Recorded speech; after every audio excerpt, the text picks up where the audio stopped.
Hey, back again for another daily check-in. Really didn't have much of an idea what I was going to talk about in today's check-in, and figured I'd start off with one small thing and see where it took me. So here we go. I did spend a bit of time today working on the presentation, as I said I would yesterday, and I'm pretty confident with it now. Still a bit of work to do on it, but yeah, the structure's there. Mind mapping really works for me. I'm a big fan of mind mapping, either just doing it on paper, or I think I use the Simple Minds app on the Mac, but just getting ideas flowing from bit to bit. And then what I also do is, I'm trying to find my notes. Oh yeah, let me get them out of this bag here. I get I basically just draw like a circle like this. So I start off with one idea, the first part, then the next part, then the next part, then the next part, and I kind of do it in this loop, in this spiral. And I've done that a few times now, and it always seems to take the ideas from the mind map, and from, I'll try and write some of these things down in longhand, and it just sort of puts them into an order. And for some reason, this kind of spiral effect really works for me.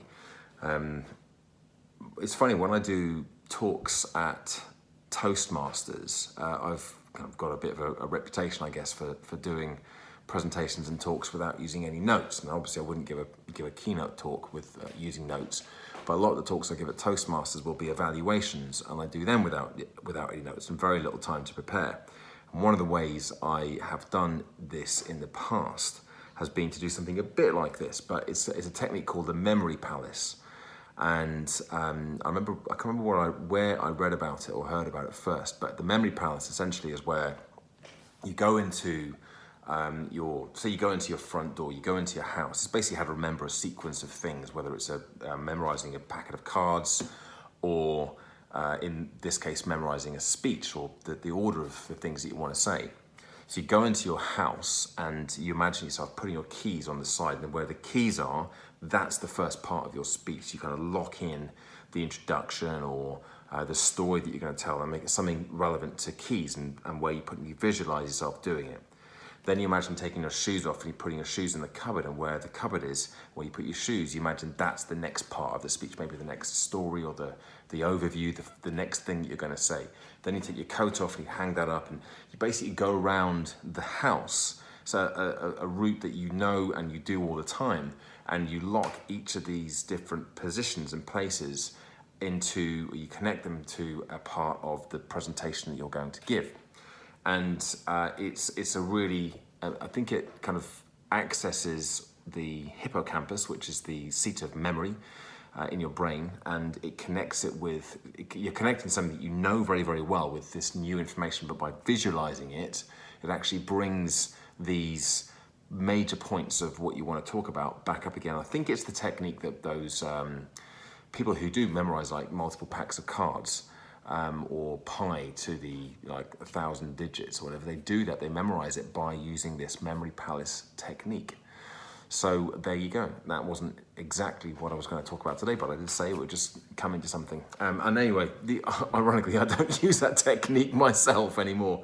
I do go through this loop, and I can kind of see myself when I'm presenting. I can lock into each of these different positions around this loop. There may be 30, 40 different circles on there, different things that I'm going to talk about, and they're all in there, all mapped in.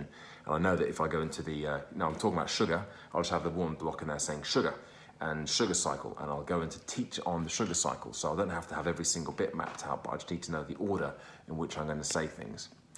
So there we go. That's some of my methods and strategies for committing presentations to memory. And the good news is, as well, is the more you do it, the quicker it becomes, and the less time you have to spend memorizing things.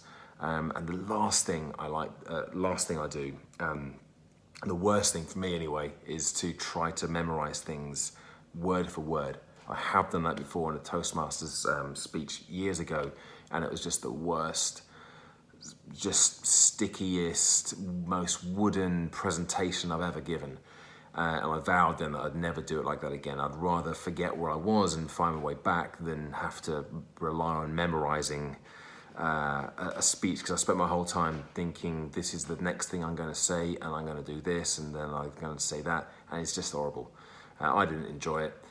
Most of the time when I go up on a stage, I actually really enjoy doing it, and I know that this talk I've got prepared for Melton Park next week, I am going to thoroughly enjoy. So there we go, there is my check-in for the day.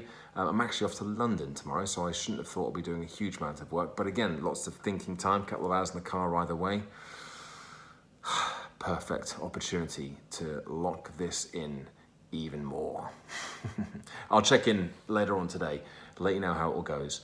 Subscribe, like the video, give it a good old YouTube thumbs up if you indeed think that it deserves it, and I will be back again tomorrow with another daily update. Bye for now.